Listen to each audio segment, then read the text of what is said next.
Hello, it's Jack Tutor here of Attention Magazine.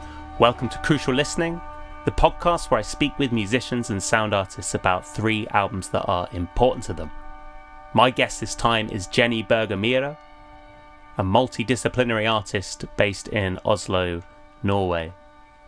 Jenny's new album, Here Is Always Somewhere Else, is out now on Breton Cassette and follows on from her 2017 album Lint, which I love very much. So what's wonderful about this is the new album features sonic postcards or voice messages sent between Jenny and Camilla de la Borde, who's also in the band Camilla Fuchs. Now, Camilla Fuchs came on Crucial Listening previously, and they picked Jenny's album Lint as one of their important records. So it feels like things have come full circle, which is nice. But the new album features field recordings from throughout the world. It features an organ amongst cows, modular synthesis. And the whole thing congeals into something that feels like a query into the world, into the self, without too much regard for getting an answer. There's a real open, curious energy that I love to this album. Lots of repetition, muddled time. Beautiful. Great for headphones too. I love speaking to Jenny about her important records. This is the second time I've had an interview with her. You can find that interview on Attention Magazine, the previous one, around the release of Lint. But yeah, 3 great records. Really, really nice to get some insight into Here Is Always Somewhere Else. I hope you enjoy it.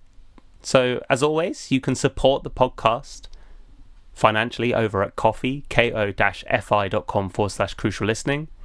That can be one-off, just a few pounds. Or it can be a ongoing monthly donation, if you like, just to help support the costs and energy exerted associated with keeping the podcast live. But also as well, if you just enjoy listening, things are really hard at the moment financially, especially in the UK, and they're about to get much worse. Please just enjoy listening for free too. Okay. Thank you so much for your support in all forms. This is Berger Myhre on Crucial Listening.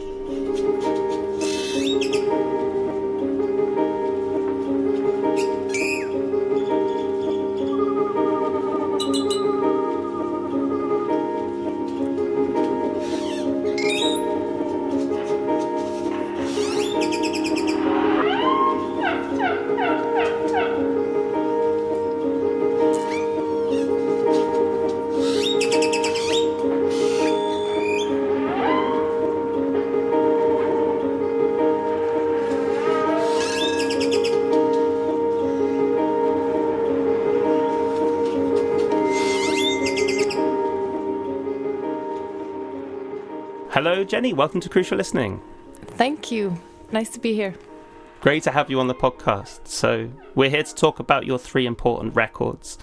Before we get to those, I wanted to ask about your new album, which I've been enjoying plenty. Here Is Always Somewhere Else, which is out now on Breton Cassette. So at the centre of this record are a series of sonic postcards, as you describe them, sent between yourself and Camilla de la Borde. Firstly, how and why did these come to sit at the centre of the record?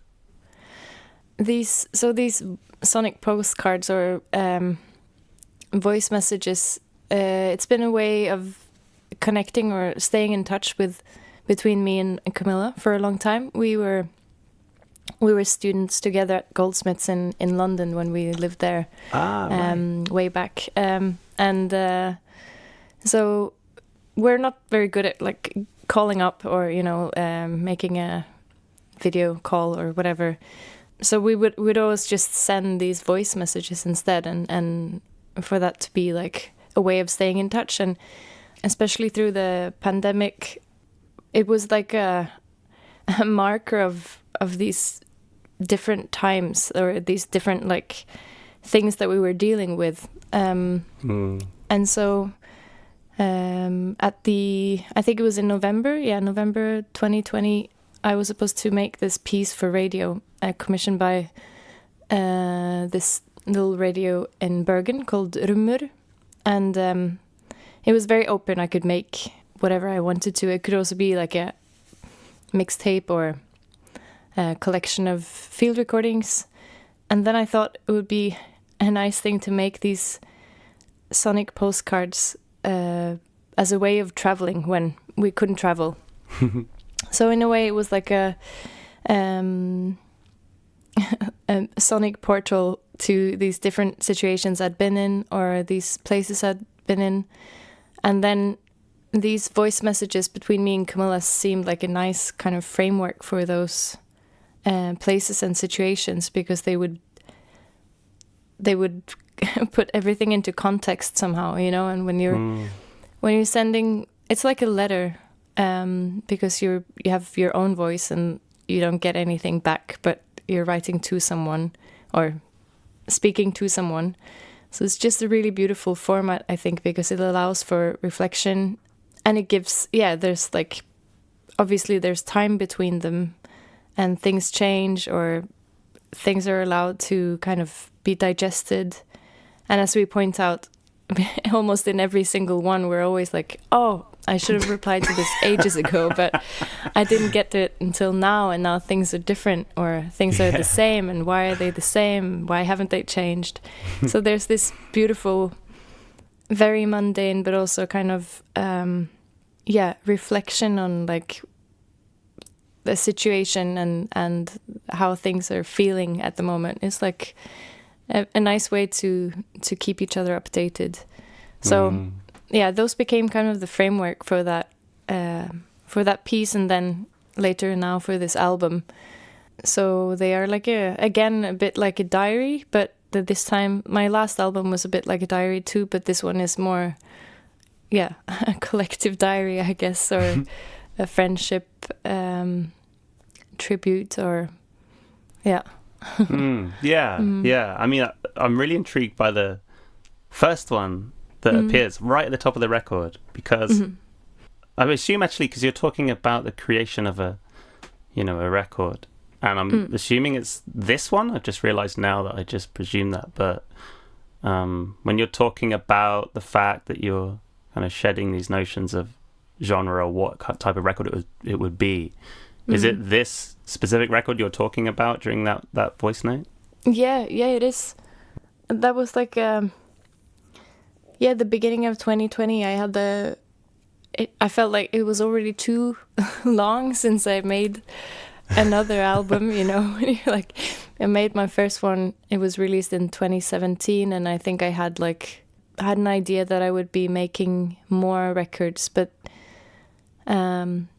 all these ideas about what you're supposed to, or what your work is supposed to sound like, or based on maybe what you've done before. There was all of this that was kind of holding me back, I guess. And at that point, I guess I decided that now I can let all of those things go.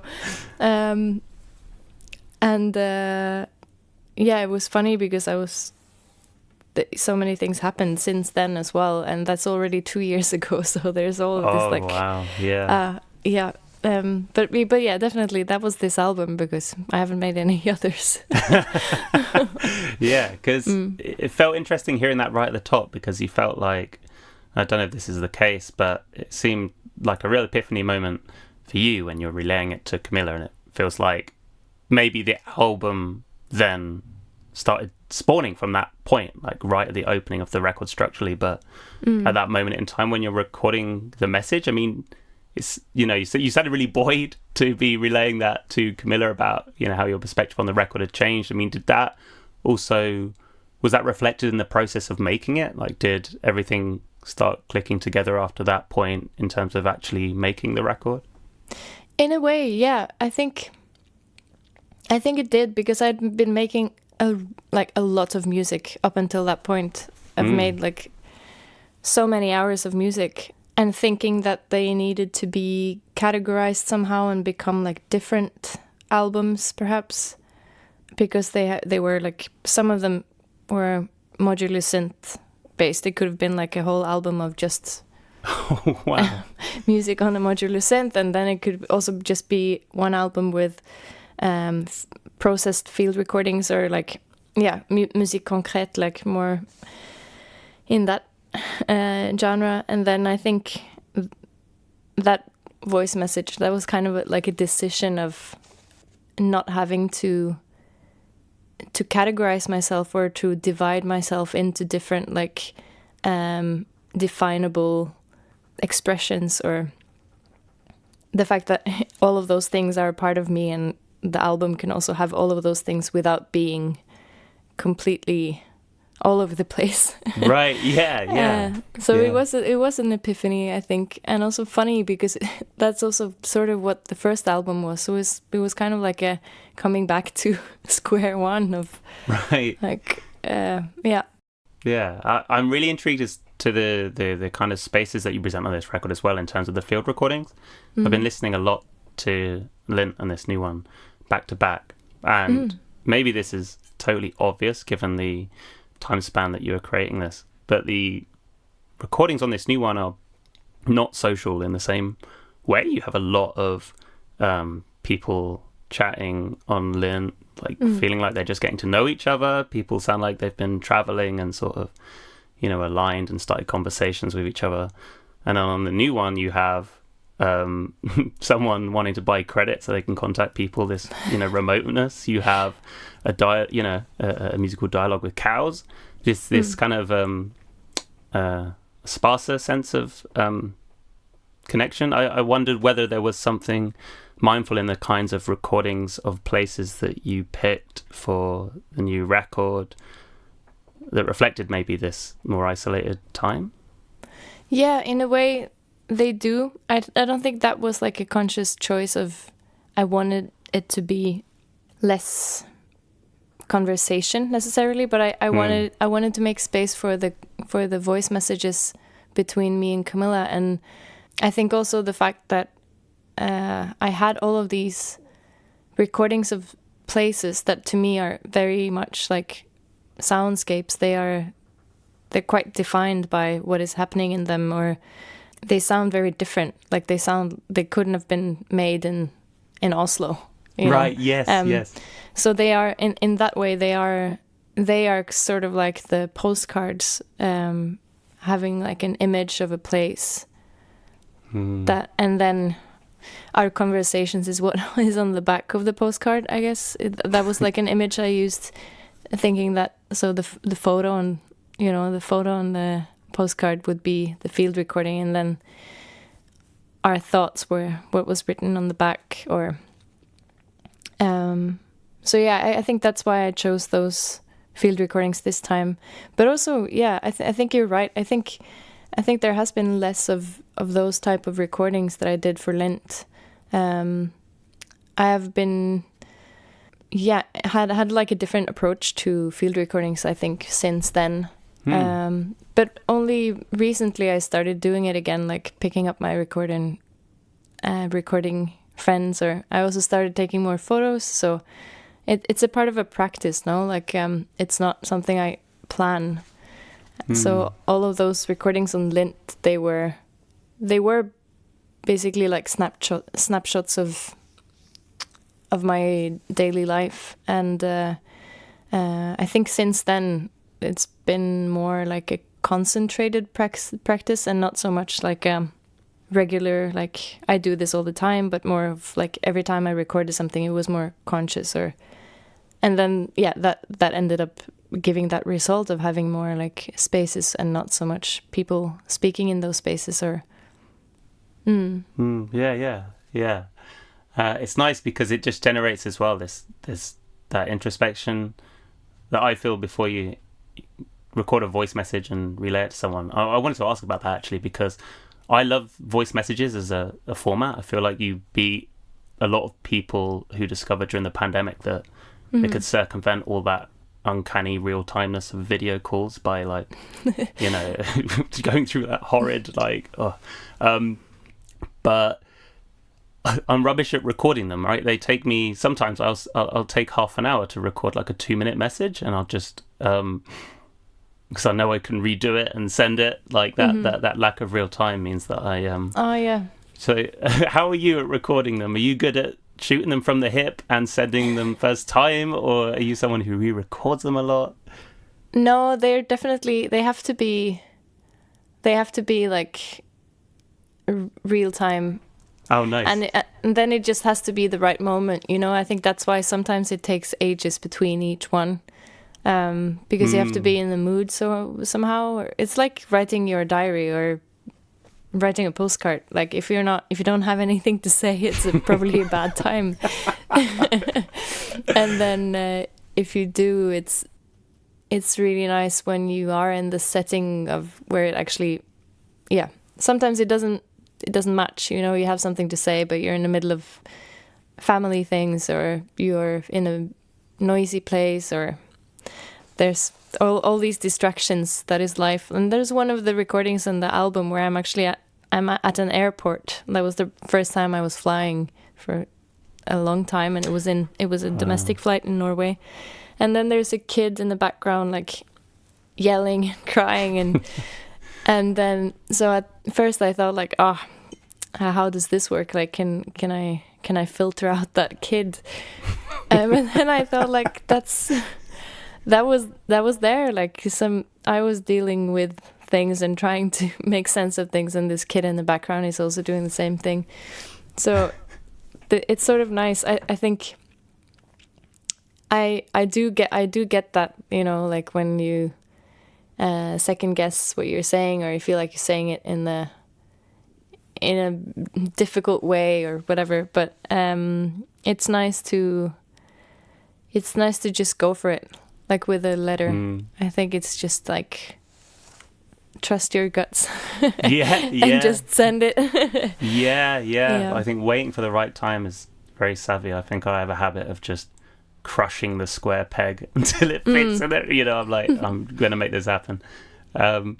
One other thing I wanted to ask about this record before we get to your important albums, and maybe this is a big question to end on, but the album takes its name from Bastian Adder, right? The documentary, and also I think it's a phrase from one of his works too, right? So how did that end up happening? Like, what's your connection with his work, and why did it feel apt to align the two?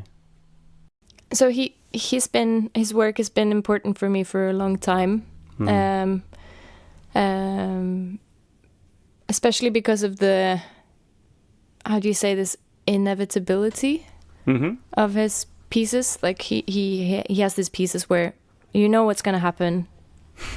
Right. It's inevitable, it's going to happen, and then it happens. And that's like, there's something kind of very straightforward with his pieces. Like some of the falling pieces, where these performances that he's filmed as well, where he's hanging from a branch of a tree over a river or a piece of water, and you know that, you know, he can't hang there forever. And that's just, the piece is just him at some point falling down.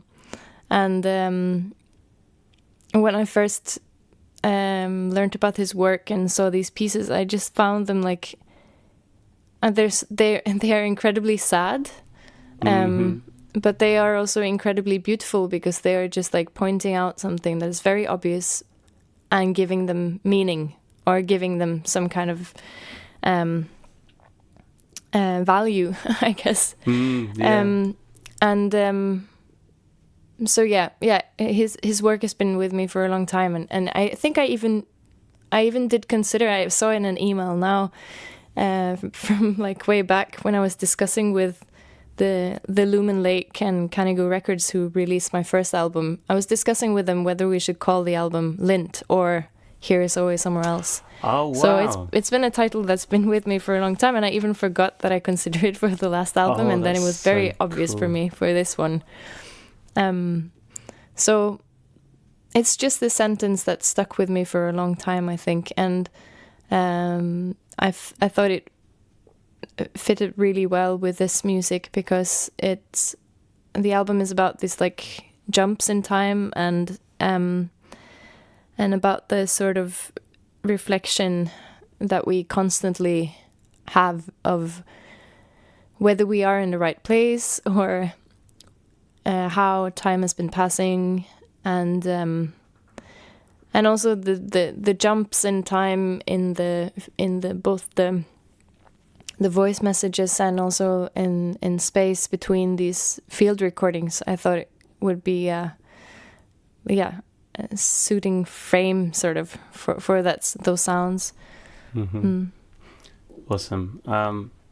I love the record, Jenny. It's so good. So thank you. Please do check it out. I'll put links in the show notes so you can find it there. But we should move on to your important records. Yeah. And you hinted this to me, I think, in an email, but I like to ask people how they thought about the term important when picking their list. So how did you understand that word in order to come up with the 3 records that you did? Extremely difficult task, by the way. I have to say again. I think I spent so much time like picking 3, being like, yes, these are the 3, and then like, no, that doesn't make sense. It has to be, yeah. So I ended up actually thinking, okay, they need to be important for the album that I just made. And so that was a thing to think about when I chose them. And then I was thinking like, so what about my new album what is it about it that that I've had to think about a lot, and it was the fact that it's based on a narrative, or it has this narrative throughout, in the same way that maybe a film has a narrative or a story. And so I chose 3 albums that to me have like a strong narrative or are related to films without being film music. So yeah. Nice. That was awesome. the criteria. That's great. So yeah, whatever order makes the most sense. Which one do you want to talk about first? I think maybe we'll start with like the oldest, Henning Christiansen. Cool. Or Henning Christiansen. Nice. So that's up, I don't know how best to pronounce this right, Op 50 Requiem of Art, als Celtic Fluxorum Organum 2 from 1970. So yeah, maybe start by giving me a little introduction as to why this one made the list. It's a piece by, so Henning Christiansen, he was a composer, but he was working together with other people all the time. He was part of this Fluxus movement. So this piece was made together with Joseph Beuys. And it was probably part of a performance or multiple performances. I'm not like quite familiar with the history or background of the piece, but it was my partner Niklas who showed me this piece when I was working on a commission back in 2018.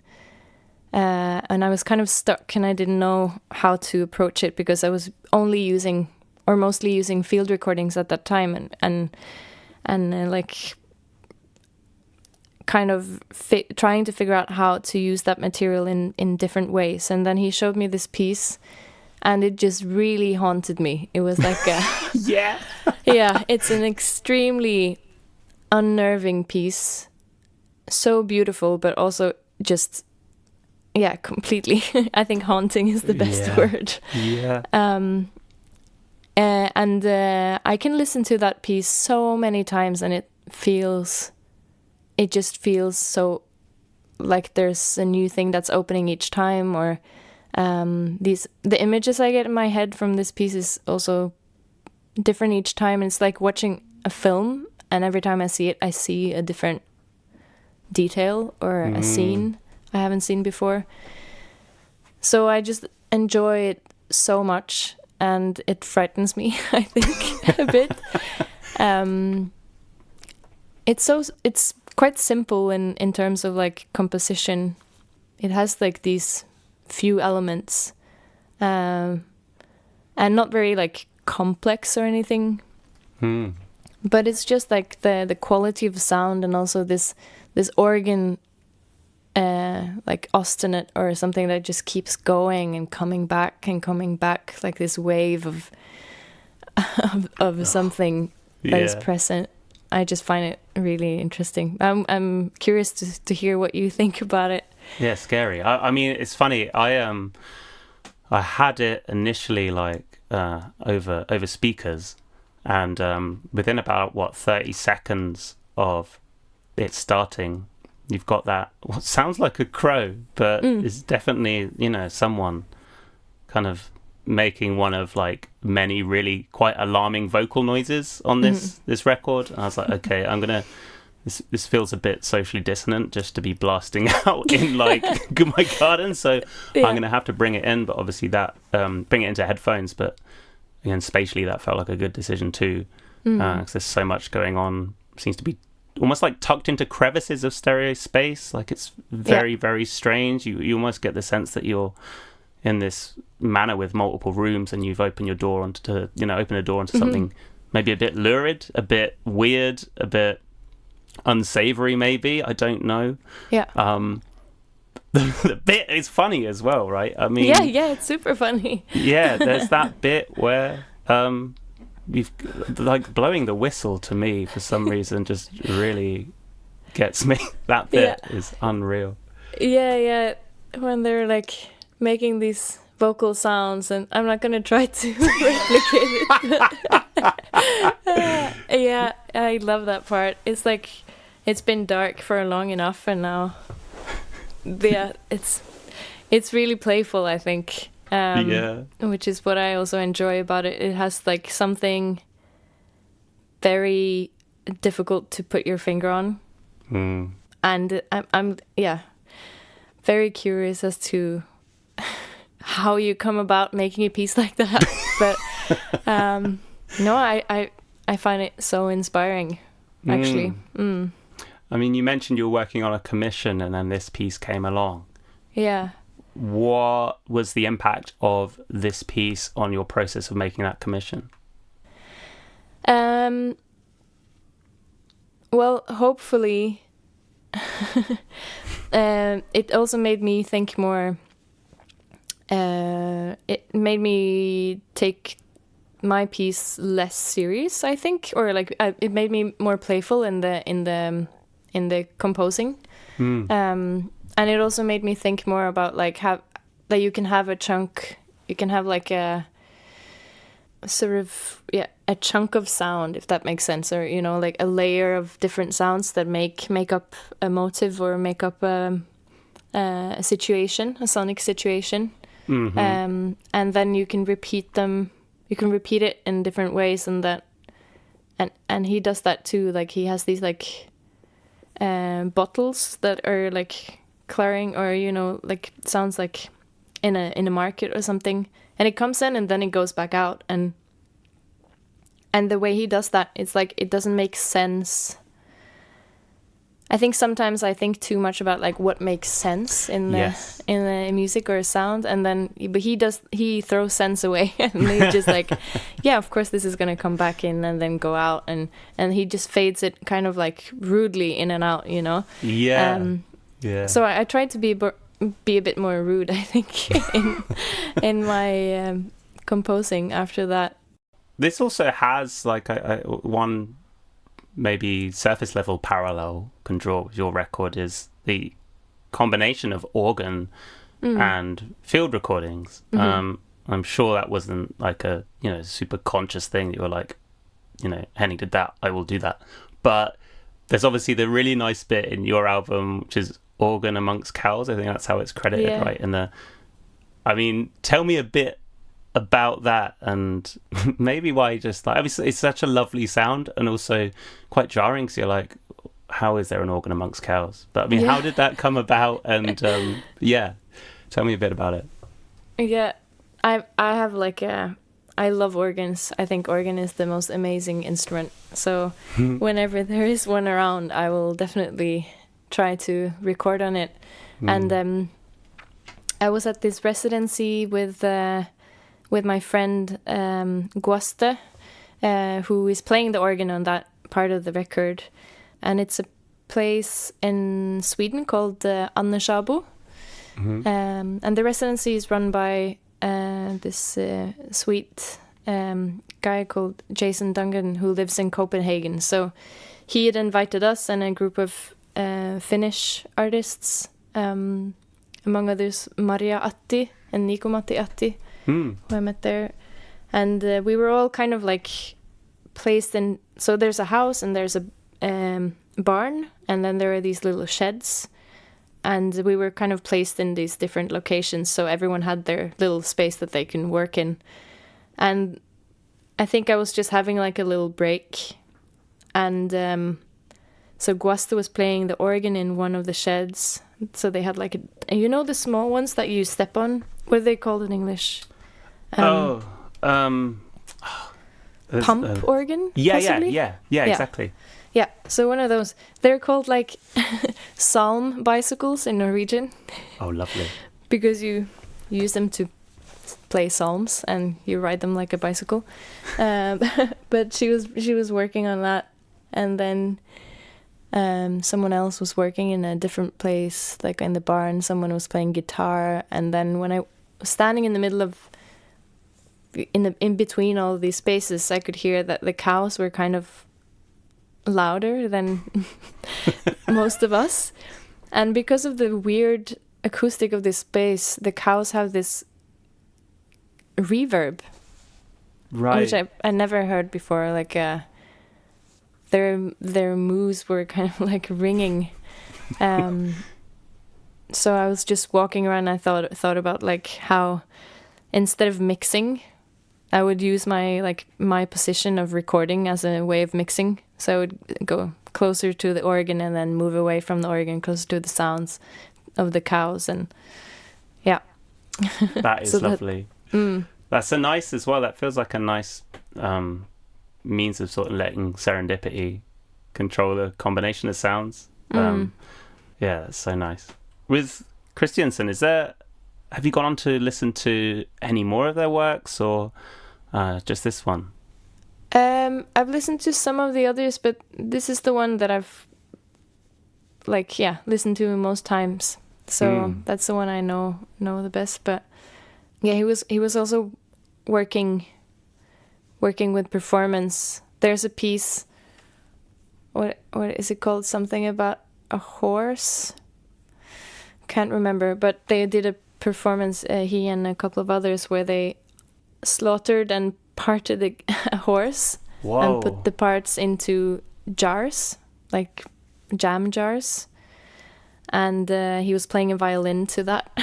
Wow! Oh my word! And it was a protest against the Vietnam War. So there's so many works of art that he's been a part of, and his practice was very long and contained a lot of different practices, I guess, or how do you say? Like, yeah. So I've only like scratched the surface basically with him to see what else there is there. I know his wife was also an artist. Right. Yeah, I think she was like a filmmaker too, right? Yeah, and I think they were. Yeah, that's right.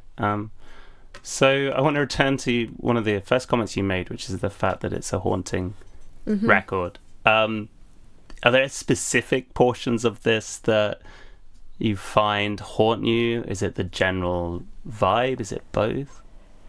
I think, the organ definitely haunts me because it has something, when it's such a small melody, or like I guess an ostinate, like a loop.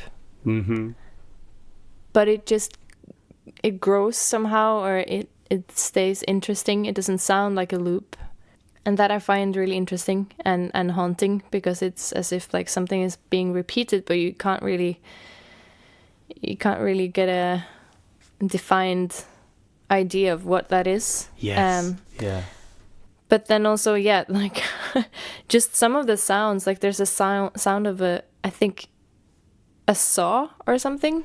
Yeah. Like metal, like something's being cut. There are all these like actions that you can hear, and they come kind of suddenly, so it feels as if you could be, anything could happen in a way. Yes. So that's also quite like unnerving. No. Yeah. Well, particularly now I know that, you know, with this kind of animal dissection, the saw again, you're like, well, okay, well, what is being exactly? Yeah. Fly me.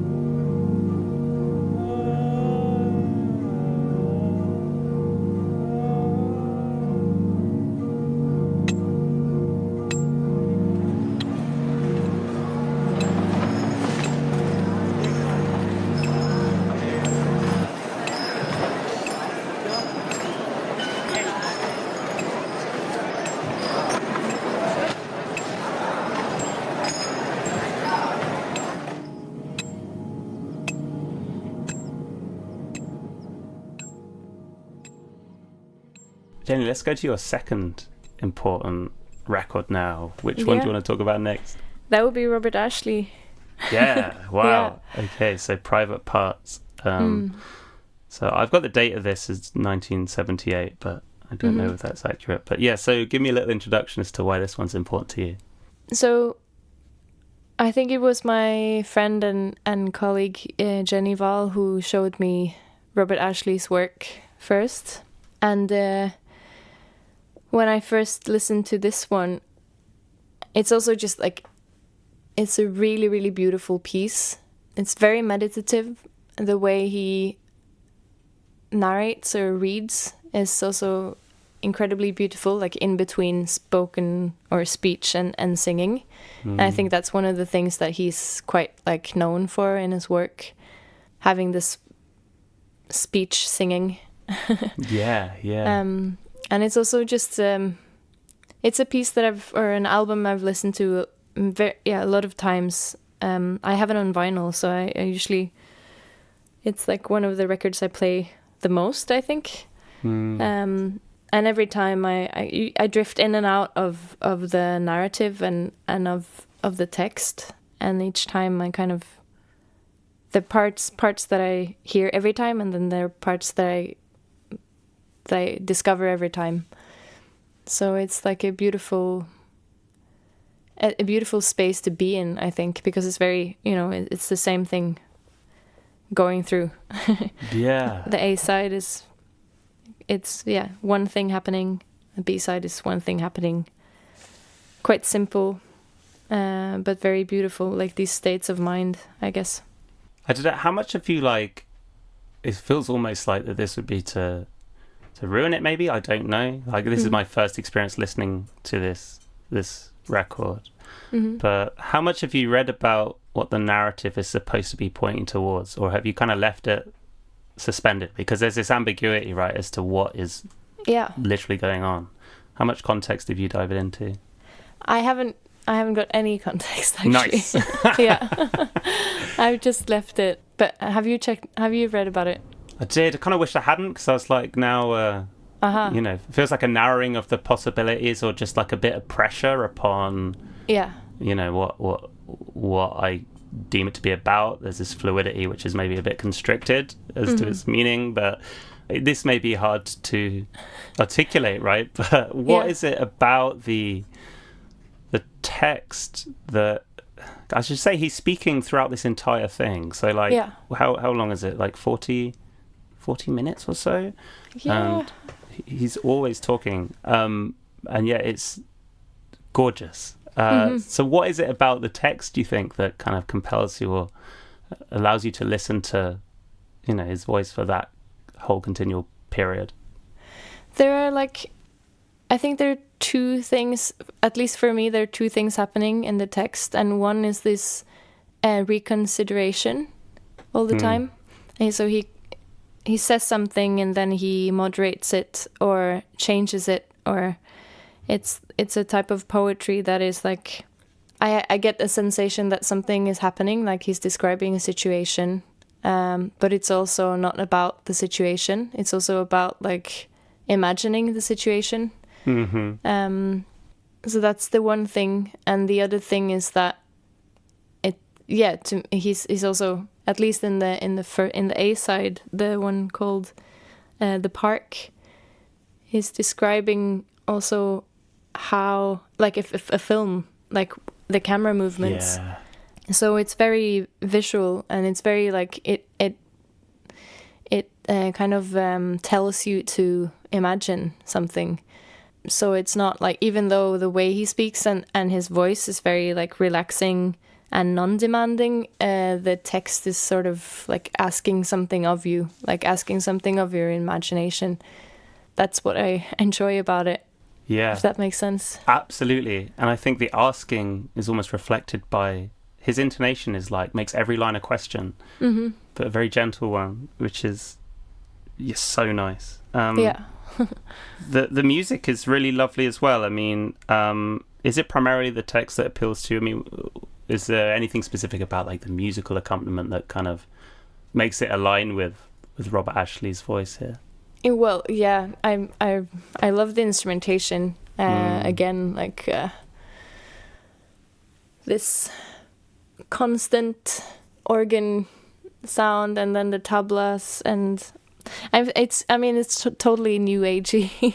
Yeah, but for sure.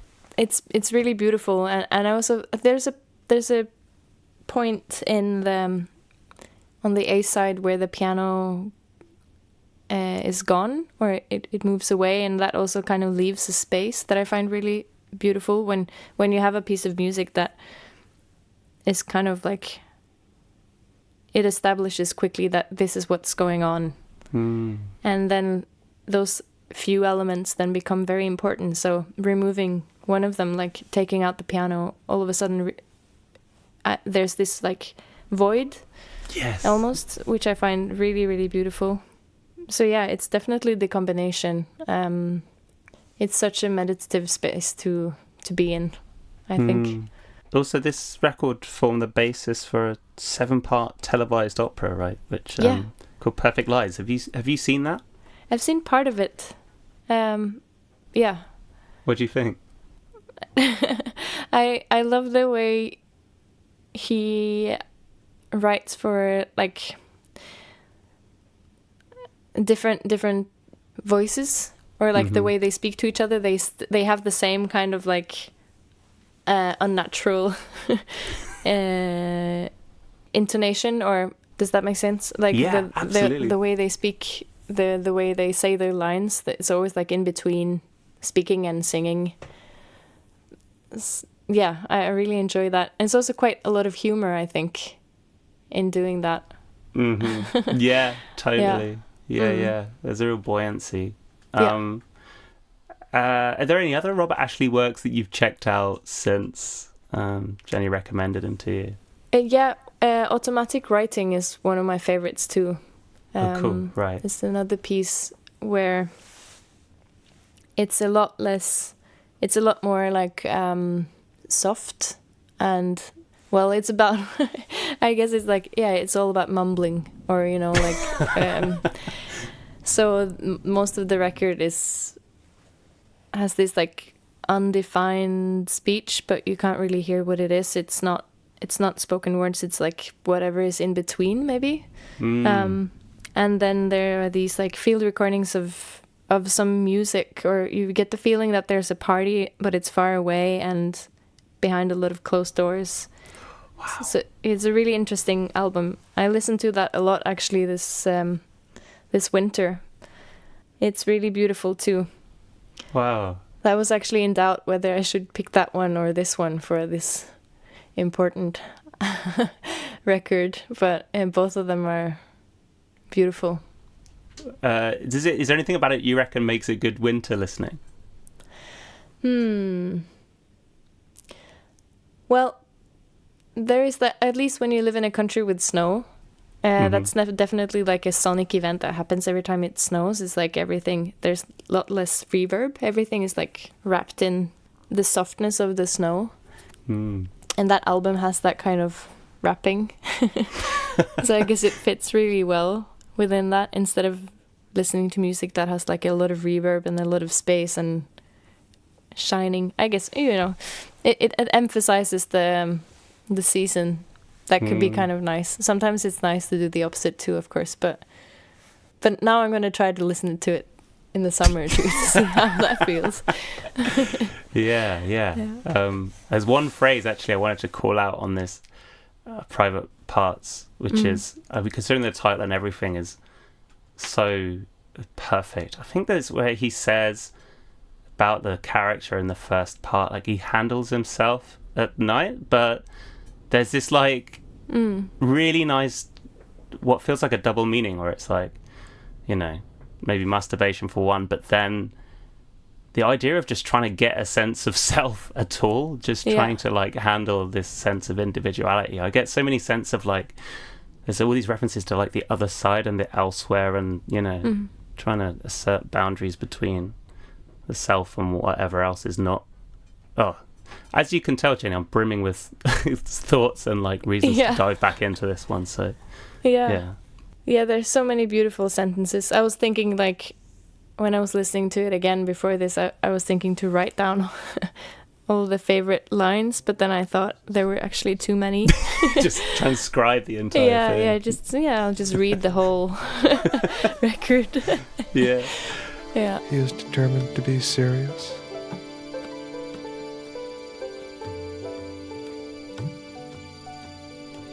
He had determined once to be serious. Later he knew that he had made a mistake, but too late he had arrived, and there were rooms, and all rooms were not the same. Some better than others, he thought. A better view, a better layout, better shower, softer bed, not so far from noise, more like home. Jenny, let's go to your final important record, so the most recent one. What have we got? Yeah, so that's Menneskekollektivet by Lost Girls. Nice. That's Jenny Wahl and Håvard Vollen. They have a duo. And the title of the album literally translates to the human collective. Yeah, I was also thinking of picking Jenny's Blood Bitch album for this, which also has like a very strong sense of film or narrative or film scenes in it. But I picked this one because it relates to the Robert Ashley album, I guess, too, and to this, like, the narrative rather than the film idea, and the way it's made has a lot of improvisation in it, I think, and it's sort of, I find it like incredibly epic, which I enjoy. Yeah, it has these moments of like real transcendence, or at least like definitely going for that, and I think that's such a beautiful thing to strive for, you know. And I love listening to it, and to let myself like join that curve, like moving upwards. For sure. I mean, so as I understand, they've had one EP as Lost Girls, right? And then this album, but been playing together for a long time. And I know, and also imagine the fact that obviously you're friends with Jenny, you've been able to kind of chart that trajectory as they've been playing together. I mean, how does this compare, this record, to, it feels like the culmination of people who really know each other, right? How does this record compare to what they've been doing up to this point? Like, what does the trajectory look like with Lost Girls? I think in a way that it's like a very nice mix of both of them in that project. So they've been playing together for a long time, but it's been a lot of the time it's been on Jenny's albums. So and Håvard has contributed massively to those throughout the years. But I think the way that this project has come together is like it has this idea of a collective, and it's had that for a long time, even though they are two. But it's like I was actually playing with them a couple of times, or maybe maybe it was just one. No, yeah, a couple of times we played this in this context of this music, and every time we've been thinking about like the situation of playing a concert, and there's a lot of reflection, you know, like as always with Jenny, she has a lot of really beautiful and strong reflections about like the fact of like why we play music, and also like what the music is and where it comes from, and I think this album is sort of like, there's a lot of ideas that have been around both for Håvard and Jenny for a really long time that have finally sort of found a place in this album. So at least, the way I listen to it, it's like there's both this sense of improvisation of like doing things live in a studio, but it's also like the material has been brewing for a really long time, so there's like a core in that is definitely not random. And the fact that you can improvise over a material that is very solid is really nice to listen to, I think. I didn't realize you'd play with them. I mean, tell me a bit more about that. Like, how much preparation was involved in the performances you did with them? Did you go straight into it? Like, how did you find it? So, there was this one... We played at All Airs Festival, which is a festival for improvised music in Oslo. And then we... I think we did rehearse a tiny bit in their living room, but it was mostly talking. And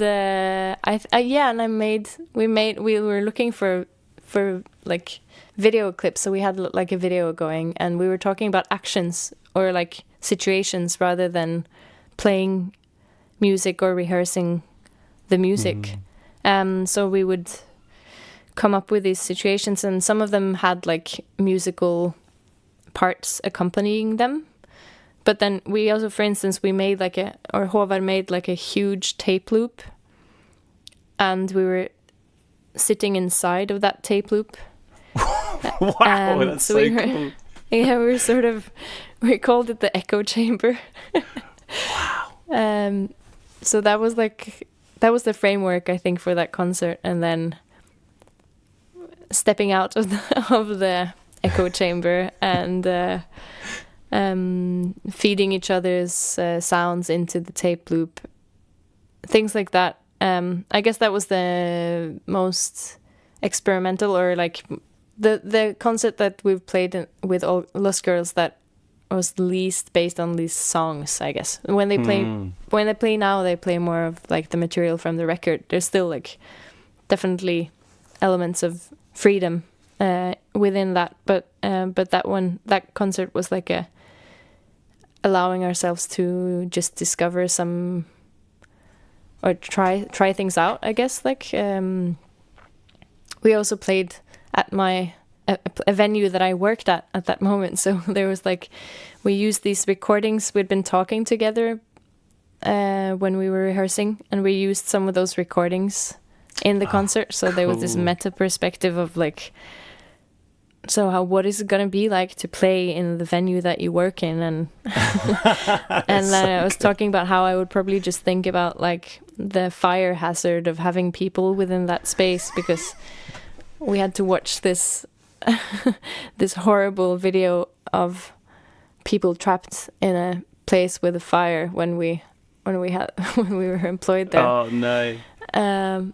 So there was this, definitely thinking and making music within like the context of all of that. It was fun. It was definitely fun. I hope it was fun for the people listening to it too. It was a lot of fun making. Yeah, what I love about this is hearing Jenny, well, both of them unfurl over the kind of long duration pieces here. There's like 2 long duration tracks on this album. There's so many advantages to working in more concise song forms, right? But also with longer duration, like there's this, there's so many other things you're able to do when you have like long durations like these 2 pieces. I felt like I certainly felt I could feel certain aesthetic parallels to Blood Bitch at certain points, but unraveled into these longer forms, which is really satisfying. I mean, I wonder what does the durational aspect of the music bring to you in the case of these like 2 longer pieces? It felt to me like they're really working it in an awesome way. Yeah, I think Well, there's the transcendence, Yeah, I guess, or yeah. if I'm allowed to use such a yeah, it's such a pompous word. Yeah. But yeah, definitely. I think it allows for growth, or like in terms of letting the music grow and become something else without like having a 2-part, or like the structure of a song where you have like verses and chorus, and it's a different form. It's like that can quickly become uninteresting. Yes, in for a lot of, yeah, I mean, it's a difficult form, but I think they've found a way of using it that makes really sense. So that's really, yeah, I think that's really nice, having that time to do that, because it can quickly become like in between. Now, like with the 2 other albums, I think they've used long form for like, there's obviously difference and repetition in both, but in the Lost Girls album, I think they have managed to find like an in between. It's a long form, but there are still songs, and I think there's lots of space to, how do you say that in English? In Norwegian, there's an expression called rive med, la seg rive med. It means that you're kind of like, yeah, carried away, to get carried away. Yeah. And the music allows you really to get carried away together with them. Like there's enough time for you to kind of like to get into it, and then for it to open up into these like what I'm calling transcending, opening up to this higher state somehow, or yeah. There's some spoken passages on here as well that really jut out. There's one, I don't want to mince Jenny's words, so this is a caveat, like this is a kind of rough recalling of it, but she's talking about the fictional nature of the pandemic, whereby you know it's fictional in the sense you talk about upcoming events that don't actually transpire because so much gets cancelled. So it was going to happen yesterday, but it didn't, and that being a form of fiction, which I was like, oh my gosh, that's such a lovely way to evoke that headspace, that precarity that felt so dominant for such a long period of time. So that one really stuck with me. I was wondering whether there was particular passages for you, or topics that are covered within the words that kind of protrude or really stick out in your memory when you think about this record. Yeah, definitely that part sticks out. I think a lot of the time Jenny has like a way of thinking about or reflecting or talking about even the most like mundane and kind of sad parts of being human, that she manages to think about them in a way that makes them interesting, or that makes me curious to think more about them. I also really enjoy on the first song, she's talking about sound coming before the idea of a self. I think that part is really beautiful, and something I've thought about a lot too. The way we listen and the way we kind of can lose ourselves when we're listening, and even then lose ourselves when we're making sound, and then manage somehow to become part of something else, or to become part of someone else or a collective. I think the way she uses the text in this album is similar, or relates to the way Robert Ashley does, in the way of like reflecting on a topic, or slowly sort of dissecting a topic, and then being generous enough to allow the listener to be part of that dissection somehow. To go there,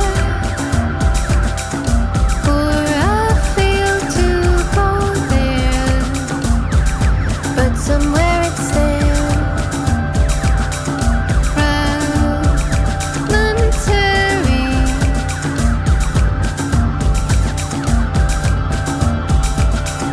Moments when I'm stretching out of myself. Jenny, thank you so much for talking about these 3 records and bringing them into my life as well. I've been so buzzed to, and occasionally scared in the case of Henning, but to experience all of them. So huge thanks. My pleasure. One last question I wanted to ask is about how music comes into your life these days. I mean, I've experienced a lot of transition in, say, primarily buying CDs and listening in certain environments to kind of having a very different relationship to buying and listening to music presently. I'm wondering what that looks like for you at the moment. Like, how does music come into your life in terms of how you buy it and also where you listen? I've been using Bandcamp more and more the past couple of years, actually, and I find it really nice to be able to go into a label and then to discover their discography, and then finding new artists that way. I think that's a really nice way to discover music, and also then it's very immediate and easy to buy it. So that's I think that's that's the primary way for me to discover new music. I also use a streaming service. I use Apple Music at the time right now, but definitely Bandcamp feels like a better and better platform. There's of course always more like improvements that could be made, but I think all in all it was a really nice thing that they were having these Bandcamp Fridays throughout the pandemic. And then vinyl is always my preferred medium. But right now I'm actually in between houses, so I don't have a record player. So then it's been mostly digital and CDs. Oh, cool! They take much less space, and the sound quality is actually great. It's frowned upon medium, but it still works. Actually. Yeah. I'm with you all the way. I think we're maybe on the verge of a CD revival. Yeah. People, want stuff to be released within a month of finishing it, and they want to wait for vinyl delays and stuff. It's huge fan of CDs. Yeah. Cool. Well, Jenny, thank you once again. It's been such a pleasure, and to everyone listening, see you next time. Goodbye.